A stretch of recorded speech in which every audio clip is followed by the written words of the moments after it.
Kita ke informasi pertama pemirsa, paceklik ekonomi akibat wabah COVID-19 betul-betul dirasakan masyarakat luas. Di Jember, seorang pria depresi nekat memukul anak dan istrinya setelah dirinya jatuh menganggur tak memiliki pekerjaan. Dirinya kesal terdesak kebutuhan belanja lebaran akibat perbuatannya yang bersangkutan berurusan dengan polisi.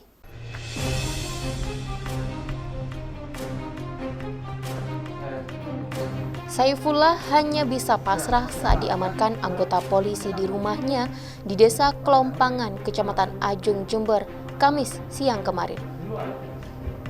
Pria berusia 35 tahun ini diringkus usai menghajar istrinya, Arifah, dengan pentungan bambu. Bahkan, pukulan tersebut juga sempat mengenai sang anak yang saat itu sedang digendong oleh Arifah.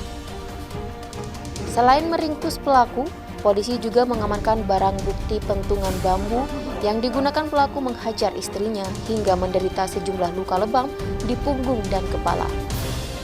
Dia lari, itu langsung mau hajar saya, mau mukul saya, nggak ada permasalahan apa-apa. Katanya sih merasa tersinggung. Terus dipukul pakai apa Mbak? Sebelumnya dipukul ya itu disiram pakai itu air sayuran. Panas. Nah itu terus saya lari ke rumah saudaranya dia, sama dia dikejar, sama saudaranya disuruh diam, nggak usah rame, malu sama tetangga bilangnya gitu. Saya akhirnya ikut pulang dia. Ternyata sampai depan rumahnya saya dipukul pakai bambu. Setelah dipukul pakai bambu saya diseret ke dalam kamar, dan di kamar itu saya dipukulin sampai sama itu sajadah. Mbak, berapa kali Mbak dipukul dengan bambu gitu? Itu berkali-kali, pakai tangan aja udah berkali-kali. Bagian apa saja Mbak? Bagian kepala sama punggung. Ironisnya, tindak kekerasan dalam keluarga tersebut dilatar belakangi persoalan ekonomi. Sang istri terus mendesak uang belanja, padahal dia sudah beberapa minggu ini tak bekerja akibat wabah COVID-19. Sempat mengenai anaknya, tetapi dari hasil visum yang kita terima tidak kelihatan atau tidak muncul. Artinya tidak terlalu signifikan lukanya, mungkin hanya menyerempet saja. Motifnya apa?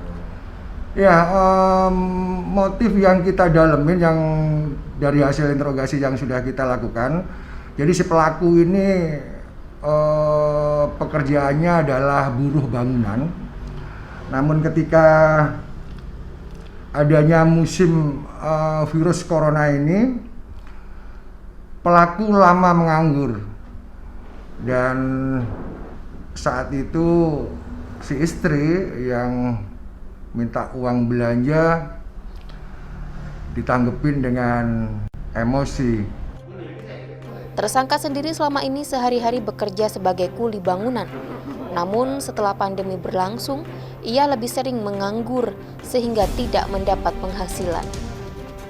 Kini tersangka masih mendekam di sel tahanan Polsek Jenggawah dan terancam Undang-Undang Nomor 23 Tahun 2004 tentang penghapusan kekerasan dalam rumah tangga dengan hukuman maksimal 5 tahun penjara. Tim Liputan News FTV Jember melaporkan.